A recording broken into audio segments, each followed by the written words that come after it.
I hope you enjoyed the lecture today from Dr. Mather. Here is what we would have seen if we had class today instead.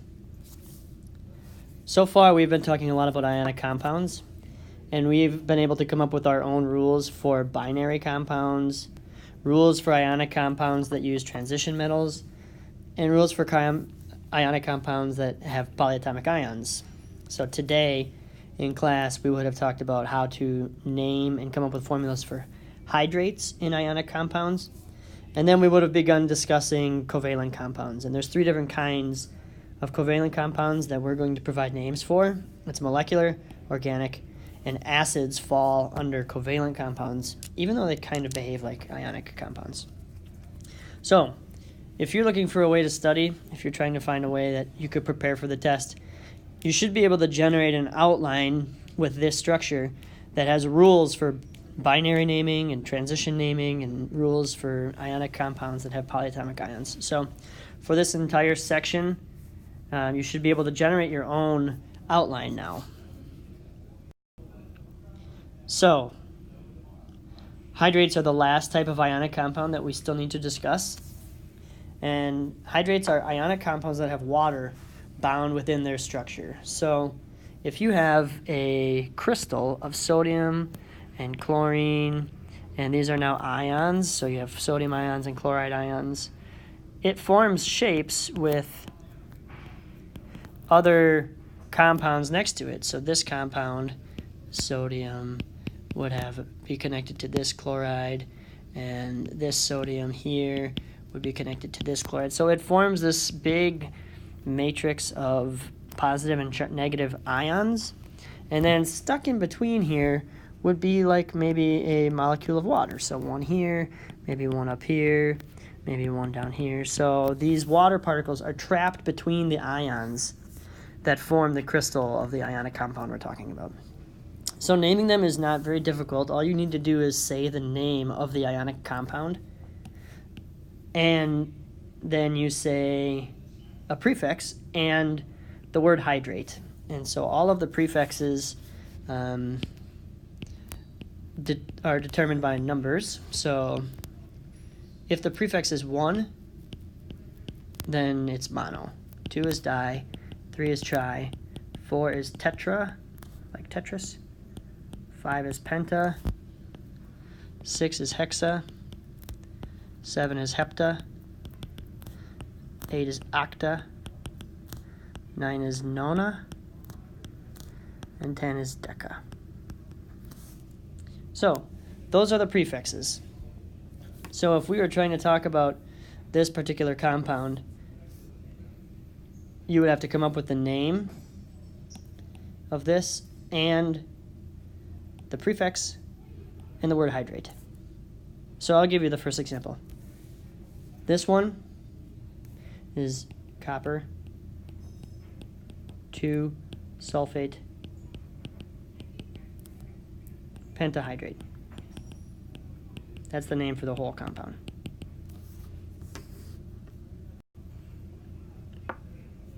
So finally we are out of ionic compounds. So now we are using covalent compounds. And covalent compounds, if you remember, they are molecules that are sharing electrons. And there's 3 different ways you can name covalent compounds. So if the molecule starts, if you look at the formula and the molecule starts with an acid, so if it starts with the letter H, like a hydrogen is the first element in the compound, that means that this is an acid, and we'll follow the rules for naming acids. If it starts with carbon, some number of carbons and some number of hydrogens, this is an organic hydrocarbon, and it's going to have its own rules. But if it starts with any other nonmetal,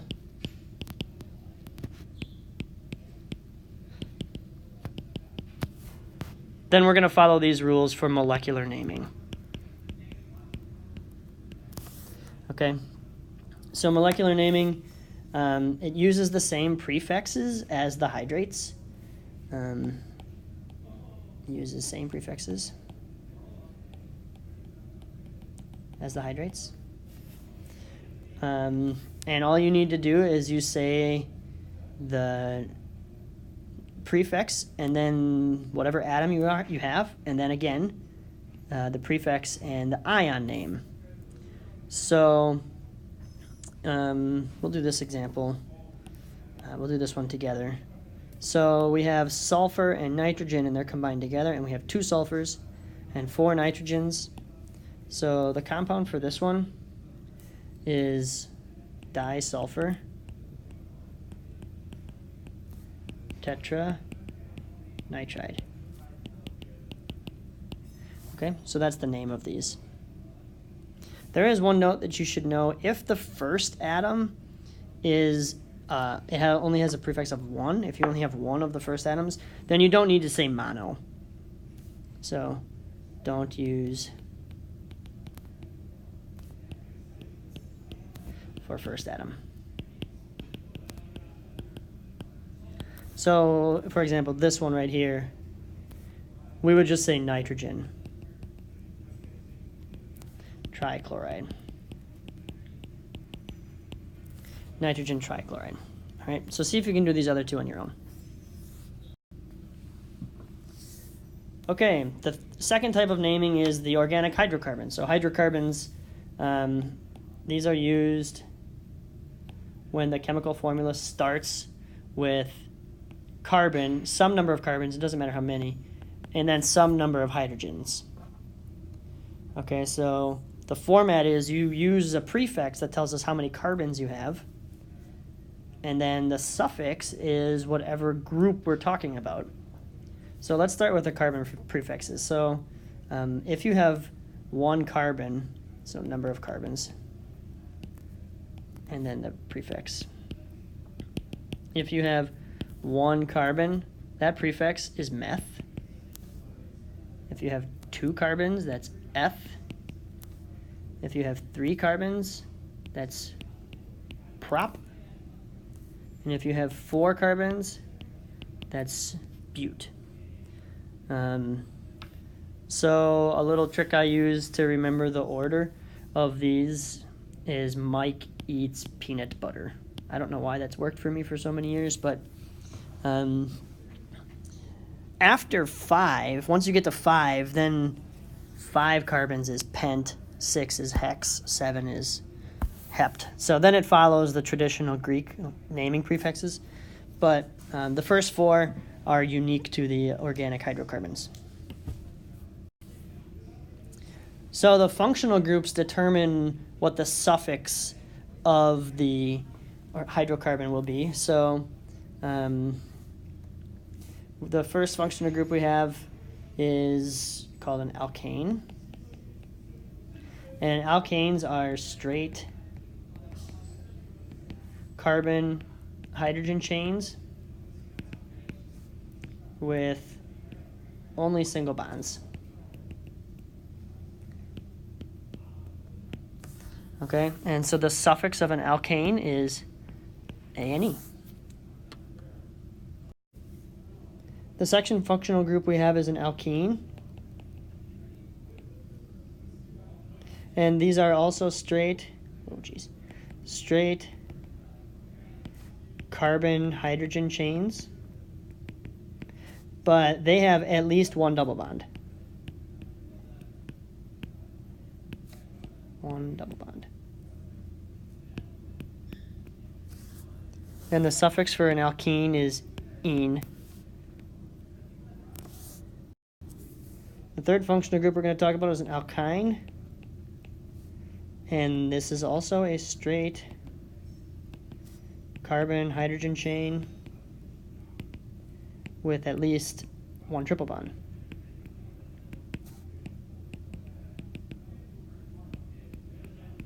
And the suffix for an alkyne is -ine.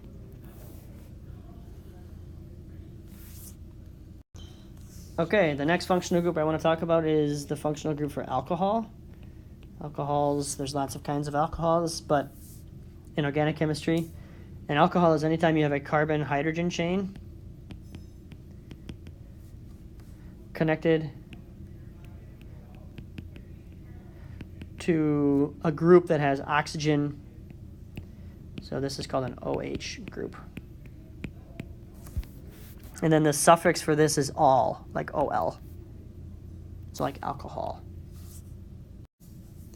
The last functional group we're going to talk about is called a carboxylic acid.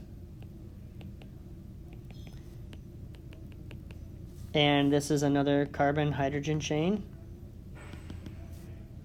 with a carbon connected to an oxygen and another oxygen connected to a hydrogen. So this group right here, it is a carbon with a double bond here with an oxygen connected to a hydrogen. So there would be little electrons. We'll learn about these in a little bit. And then this is some variable group. But if this group of atoms are connected together in this structure, that's a carboxylic acid. And then the suffix for this is oic acid.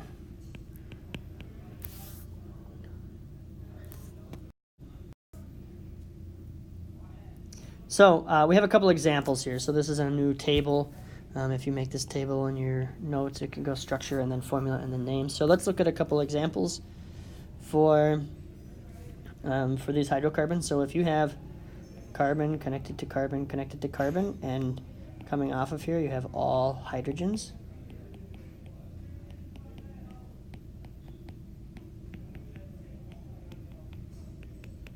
Okay, so we have 3 carbons. If you count them, we have 1, 2, 3 carbons. And there are only single bonds here between these carbons. So if we counted them all, it is C3, and there are 8 hydrogens, and it's all single bonds. So this is the 3 prefix, pro or prop.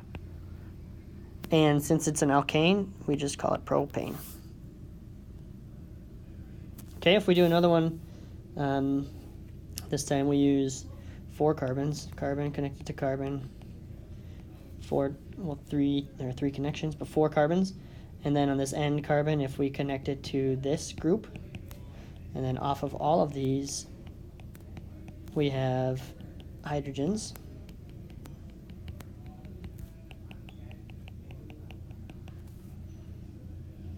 So we have 4 carbons and 9 hydrogens. Technically there are 10, but there's only 9 that are connected to these carbons. And then the last hydrogen comes off of this OH group. So this group right here is what makes it an alcohol. And since there are 4 carbons, the prefix is but. And butanol is the suffix, so OL. And since it's all alkanes, there's only single bonds here. Single bonds. Butanol. Okay? So there's another one. Let's do one more example. If you have 2 carbons connected to each other, and in the second carbon we have this functional group coming off of it.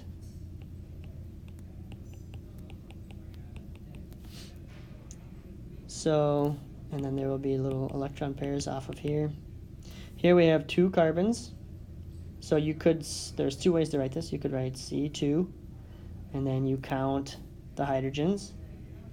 There are 3 hydrogens in the CH3 portion, and there's 1 extra hydrogen down here. So you could write it that way to count it as 4, and you have 2 oxygens. But if you write it in a way that helps you understand its structure, we have CH3 and then COOH. So this tells us, by looking at the structure, we can see that this is a carboxylic acid portion. So it's 2 carbons, which means eth. So we have eth, and they are only single bonds, so it's an ethane.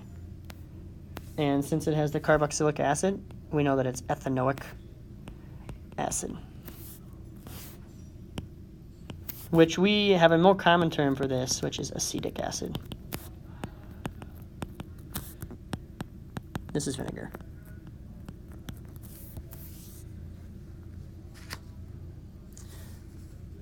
Okay.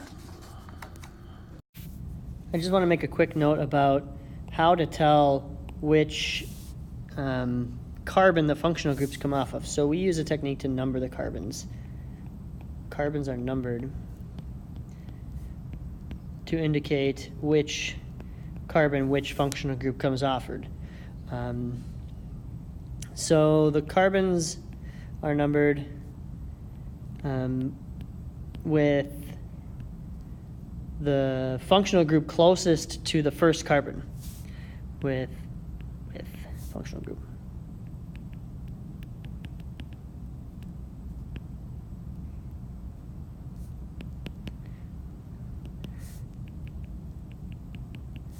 So closest to number 1.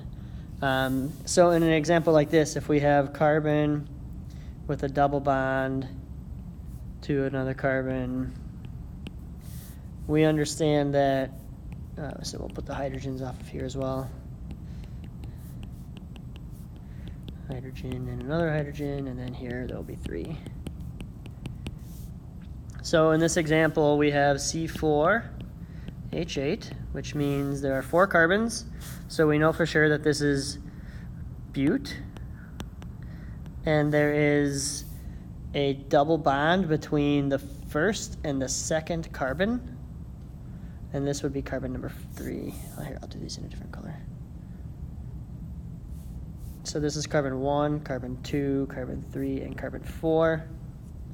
So the way we indicate that the double bond is between carbons 1 and 2 is we call it 1-butene. So this 1 indicates that the double bond is on 1 to 2, and the ene tells us that's an alkene. So the difference, besides being an alkane, now the alkene has this double bond in this location.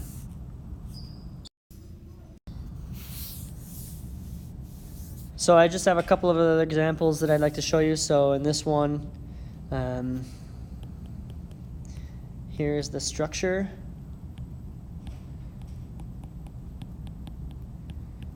And the formula for this one would be there are 3 carbons and there are 4 hydrogens. And the second example I'd like to show you is carbon, 5 carbons. And all of these are going to have hydrogens coming off, except for the middle carbon. And this one we will put an O connected to an H. Okay, so if we look at the formula, we have 5 carbons, so that's carbon 5. 1, and then 1, 2, 3, 4, 5, 6, 7, 8, 9, 10, 11 hydrogens. So we write these other hydrogens as 11. And this group right here is where we indicate separately this is an OH group.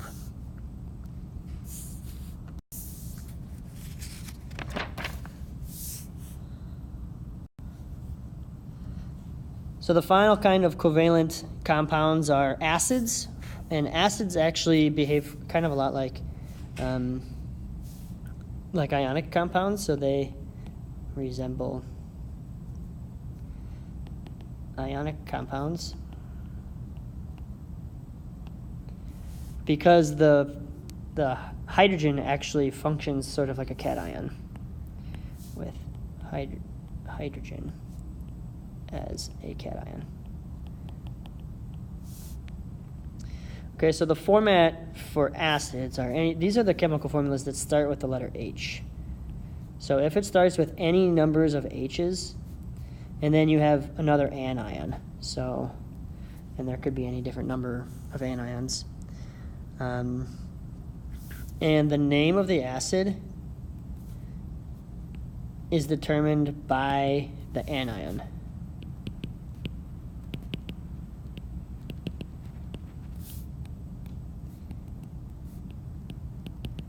So in our example here, we have HBr. So there are 3 anions that we are looking for. So if the anion is "ide," that changes the name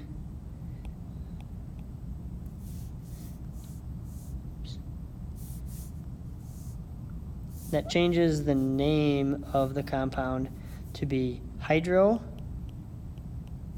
something ic acid. So in our example here with HBr, this makes it hydrobromic acid. If the suffix is "ite," like in our example here, this polyatomic ion is nitrite. So the formula becomes, you change the name of the suffix from "ite" to "us" acid. So this would be nitrous acid. And then lastly, if the suffix of the anion is "ate," like in this example right here, this is carbonate. So carbonate changes to ic acid. So carbonate changing to carbonic or carbonic, and then it becomes carbonic acid. So that's a little practice problem I'd like to see if you can answer. So what would the name of these two different what would the name of these acids be? Okay, thanks for watching. Just to make sure you enjoyed yourself, I'd like to leave you with a joke. And do you know what a pirate said on his 80th birthday? He says, "I, matey." Okay, again, I hope you enjoyed the lecture from Dr. Mather, and we'll cover this content tomorrow in class and on Thursday's quiz.